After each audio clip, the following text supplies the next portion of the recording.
Hello दोस्तों, welcome to Uttarakhand समाधान। तो दोस्तों, आज है हमारा डेली टेस्ट सीरीज भाग 82। तो हो इसमें भी देखेंगे हम महत्वपूर्ण 20 प्रश्नों को, जिसमें कि 10 उत्तराखंड, 5 हमारे जीएस से हैं और 5 हमारे हिंदी से हैं। तो टोटल 20 प्रश्न हैं और जिसने भी अभी तक टेलीग्राम ग्रुप नहीं ज्वाइन किया है वो कर लें, क्योंकि वहाँ पर आपको इसकी पीडीएफ मिल जाती है। तो चलो शुरू करते हैं आज के महत्वपूर्ण 20 प्रश्नों को। तो अंतिम समय में अपने आप नंबर जरूर कमेंट करें। पहला प्रश्न दोस्तों, रामायण उत्सव को विश्व की अमूर्त सांस्कृतिक धरोहर में कब शामिल किया गया था? एक हमारी नाइट जो सीरीज चलती है वहाँ पर मैं इसका पूरा विस्तृत करके बता चुका हूँ, तो इसीलिए यहाँ पर मैंने एक प्रश्न रखा है आज कि रामायण उत्सव को विश्व की अमूर्त सांस्कृतिक धरोहर में कब शामिल किया गया।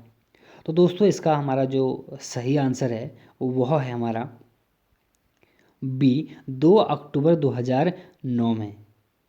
और इसके साथ साथ दोस्तों, आपको एक बात और जानना जरूरी है कि कुंभ महोत्सव इस बार चल रहा है 2021 में। तो हमारे जो कुंभ मेले को भी विश्व की अमूर्त सांस्कृतिक धरोहर में शामिल किया गया है। तो दोस्तों, वह कब किया गया था? तो वह 7 दिसंबर 2017 में किया गया था। आपको दोनों जानना बहुत ज़्यादा महत्वपूर्ण है।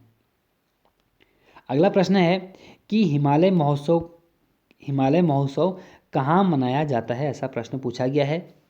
तो दोस्तों, जो हिमालय हमारा महोत्सव मनाया जाता है यह हमारे बी, चमोली के आदि बद्री में मनाया जाता है। और दोस्तों, वहाँ पर हमारे पहले इस महोत्सव को, हमारे हिमालय महोत्सव को नौठा कौथी के उत्सव से हम जानते भी हैं। तो इसी का नाम चेंज करके वहाँ पर हिमालय महोत्सव को कहा जाता है। तो कहाँ पर? आप चमोली याद रखें। तो इसका बी आंसर हमारा सही है। तीसरा प्रश्न है कि हिल यात्रा उत्सव किसकी देन है? तो जो हिल यात्रा उत्सव देन है दोस्तों, अब यहाँ पर देखिए 4 ऑप्शन हैं। एक है देखिए पश्चिमी नेपाल, एक है पूर्वी नेपाल, दूसरा है पश्चिमी नेपाल, तीसरा है उत्तरी नेपाल और चौथा है दक्षिणी नेपाल। देखिए हमारा ये देखो पहली भी का प्रश्न आ चुका है। ये हमारा कौन सा? पिथौरागढ़ होता है। ठीक, ये मान लो हमारा पिथौरागढ़ है। ये हमारा मान लो पिथौरागढ़ है। ये भाई हमारा कौन सा? चंपावत है, हमारा उधम सिंह नगर है। ऐसे तो ये हमारा पूरा कौन सा था? नेपाल है पूरा। तो आप लोग कॉमन सेंस से ला सकते हैं अपना कि भाई नेपाल किस तरफ है हमारे उत्तराखंड के? तो पश्चिम की तरफ है। तो दोस्तों, पश्चिम नेपाल का ही हमारा देन है कौन सा? हिल यात्रा उत्सव। इसका बी आंसर सही है। तीसरा प्रश्न है कि बागेश्वर में स्वराज मंदिर का शिलान्यास किसने किया था? तो हमारे जो बागेश्वर में जो स्वराज मंदिर का शिलान्यास किया था वह किया था हमारे किसने? बी, महात्मा गांधी ने। ठीक, और जो इसका जो निर्माण किया था मंदिर का वह किया था दोस्तों विक्टर मोहन जोशी ने, ऐसा हमें उल्लेख देखने को मिलता है। और जब महात्मा गांधी कुमाऊं की यात्रा पर आते हैं तो उन्होंने इस समय पर हमारे इस मंदिर का शिलान्यास किया था। तो इसका हमारा बी आंसर सही है। पांचवा प्रश्न दोस्तों कि टपकेश्वर किस नदी के तट पर स्थित है? बहुत बार ये प्रश्न आ चुका है कि टपकेश्वर किस नदी के तट पर हमारा स्थित है दोस्तों। तो इसका हमारा सही आंसर है वह है हमारा सी, देवधारा नदी के तट पर। और दोस्तों, यहाँ पर हमने आमोला लिखा है तो यह हमारे किस पर? कालसी नदी, जो कालसी है ना, सॉरी जो कालसी है वो हमारे आमोला नदी के तट पर स्थित है। और जो बाल्दी दोस्तों नदी लिखी मैंने यहाँ पर, इसमें हमारा ये प्रसिद्ध कौन सा? सहस्त्रधारा हमारा स्थित है किस पर? बाल्दी नदी पर। बाकी टॉन्स की तो क्या बात करें भाई, ये तो टॉन्स ही है हमारी ना। छठा प्रश्न है कि चीनी यात्री हुएनसांग ने कुंभ मेले को क्या कहा था? तो दोस्तों, जो कुंभ मेले को ह्वेनसांग आता है यात्रा पर, तो इसने हमारे कुंभ मेले को कहा था मोक्ष पर्व कहा था। तो कहीं ना कहीं देखिए कुंभ मेले से जितने प्रश्न बनते हैं ना, आपको सबके सब याद करने हैं इस बार, क्योंकि इस बार कुंभ महोत्सव चल रहा है। तो मोक्ष पर्व उसको बोलता है। और जब यहाँ आता है तो वो हरिद्वार को क्या बोलता है? मोयू लो हरिद्वार को बोलता है। और संपूर्ण हमारे क्षेत्र को पोली ही मो पोलो के नाम से वह ऐसा उल्लेख मिलता है। सातवां प्रश्न है कि आषाढ़ी कार्तिक बग्वाल मेला कब से फूलों व फलों से मनाया जा रहा है? तो दोस्तों, इसका जो हमारा सही आंसर है वह है हमारा सी, 2013 से। लेकिन आज भी कुछ लोग वही पत्थरों वाला गेम इसमें खेलते हैं, लेकिन फिर भी जो एक नियम बना दिया गया है वो फूलों और फलों से मनाया जाएगा, ऐसा नियम बनाए हैं। वह नियम बना था कब? 2013 में। अब आषाढ़ी कार्तिक दोस्तों लगता कहाँ है तो पता होना चाहिए हमें। तो दोस्तों सबको पता है कि देवीतुरा चंपावत में यह हमारा मेला लगता है और प्रति वर्ष लगता है। और आयोजन कब होता है तो रक्षाबंधन के समय पर इसका हमारा कौन सा एक इसका आयोजन किया जाता है। और इसमें 4 खाम के लोग भाग लेते हैं और इसका वर्णन मैं कल भी कर चुका हूँ, तो बार बार करने से अच्छा है कि एक ही बार पढ़ो, पर अच्छे से पढ़ो। मैंने कल बता दिया था, जिसने भी नहीं देखी कल की वीडियो देख लें। 8वां प्रश्न है कि गढ़वाली और कुमाऊनी में सिनेमा की शुरुआत कब हुई थी। तो दोस्तों जो सिनेमा की शुरुआत होती है गढ़वाली में या कुमाऊं में या उत्तराखंड में बोल दूं तो वह होती है दोस्तों, इसका सही आंसर है हमारा बी 1983 में। क्यों शुरुआत होती है, क्योंकि पहली हमारी गढ़वाली फिल्म बनती कौन सी, जगवाल। बनती कब है तो 1983 में बनती है और यहीं से ही हमारी क्या होगी सिनेमा की शुरुआत हो चुकी थी। जो कल रात की जो नाइट वीडियो थी वहाँ पर पूरा वर्णन दे चुका हूँ, तो जिसने भी नहीं देखी वो एक बार सीरीज को भी देख लें। 9वां प्रश्न है कि मशक बीन वाद्य है। तो दोस्तों जो हमारा मशक बीन जो वाद्य यंत्र है यह हमारा है कौन सा, यूरोपियन वाद्य यंत्र। तो इसका हमारा डी आंसर सही है। 10वां प्रश्न है कि उत्तराखंड की जो रामलीला है वह किस शैली की है। उत्तराखंड रामलीला किस शैली की है। तो दोस्तों यह जो हमारी शैली है यह है हमारी कौन सी, सी अल्मोड़ा शैली। अगला प्रश्न है कि हमारा 11वां, नागरिकों के लिए एक समान सिविल संहिता किस अनुच्छेद में है। तो दोस्तों बहुत ज़रूरी है यह जानना क्योंकि गोवा में यह लागू है।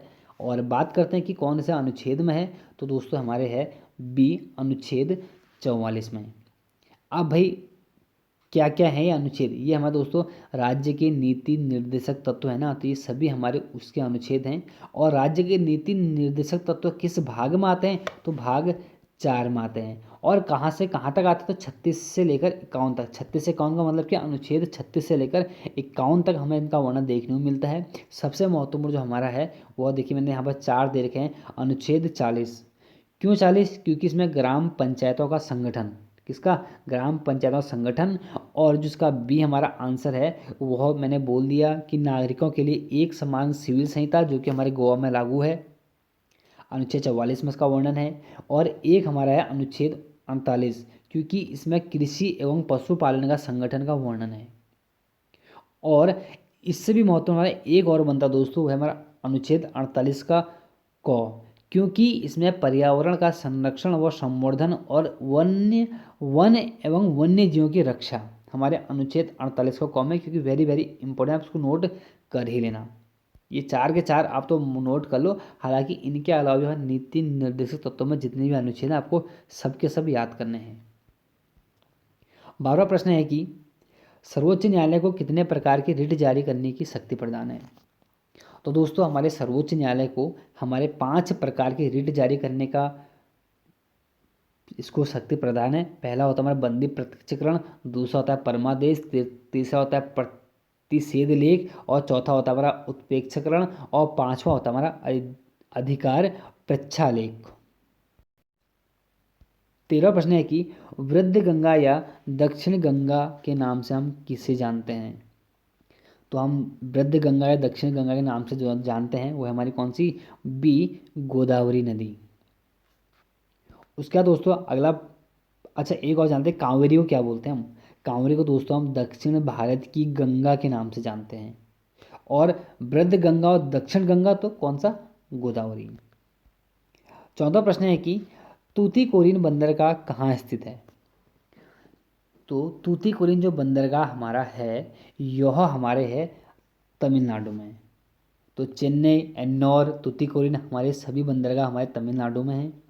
और महाराष्ट्र में दोस्तों एक हमारा मुंबई हो ही गया, उसके बाद हमारा एक नहवा सेवा करके भी हमारे कहाँ पे है, महाराष्ट्र में है। ठीक, बाकी कोलकाता में तो हमारा प्रसिद्ध कौन सा, हमारा कोलकाता हो गया, दूसरा हुगली हो गया था। और बात आती है कि उड़ीसा में, उड़ीसा में हमारा थोड़ा ध्यान नहीं आ रहा, कुछ पूरी करके है कुछ उसका, तो जो भी है आप लोग कमेंट कर लेगी कौन कौन से हमारे कहाँ हैं। 15वां प्रश्न है कि मुंडा विद्रोह कहाँ हुआ था। तो जो मुंडा विद्रोह होता दोस्तों यह हमारे कहाँ पर हुआ था, तो यह ए बिहार में हुआ था। तो काफ़ी महत्वपूर्ण है विद्रोह, तो आप लोग याद करते हुए चलें। और अगला है कि कोमल बहुत सुंदर लड़की है में विशेषण है। तो यहाँ पर विशेषण पूछा गया है, तो दोस्तों यहाँ पर जो विशेषण है हमारी क्या है, तो वो सुंदर। इसका सी आंसर हमारा सही है। अगर यहाँ पूछते कि प्री विशेषण क्या है, तो हमारा क्या होता, वो बहुत हो जाता, तो हमारा क्या था, इसका बी आंसर सही होता। लेकिन यहाँ पर क्या है, यहाँ पर सिर्फ सी सुंदर सही है। अगला है कि 17 कि वह रोटी को खाता है, मैं कौन सा कारण है, कौन सा कारक है। तो इसका जो हमें सही होता है कि आप लोग पढ़ते हैं ना कि कर्ता ने कर्म को करण से संप्रदान के लिए, तो यहाँ पर क्या पढ़ा हमने, कर्ता ने कर्म को, तो इसका हमारा बी आंसर हमारा क्या है, सही है। 18 प्रश्न है कि निम्न में से स्त्रीलिंग है। आपको 4 ग्रह के नाम दिए गए हैं, इनमें से आपसे पूछा है कि निम्न में से स्त्रीलिंग है। तो दोस्तों जो हमारा स्त्रीलिंग है इसमें से वो हमारा कौन सा, डी शुक्र हमारा क्या है, स्त्रीलिंग है।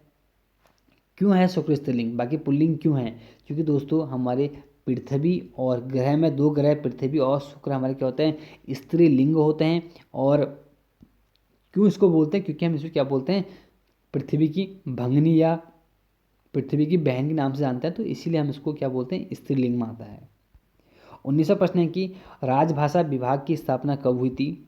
तो दोस्तों जो राजभाषा हमारे विभाग की स्थापना हुई थी, यह हुई थी हमारे 1975 में।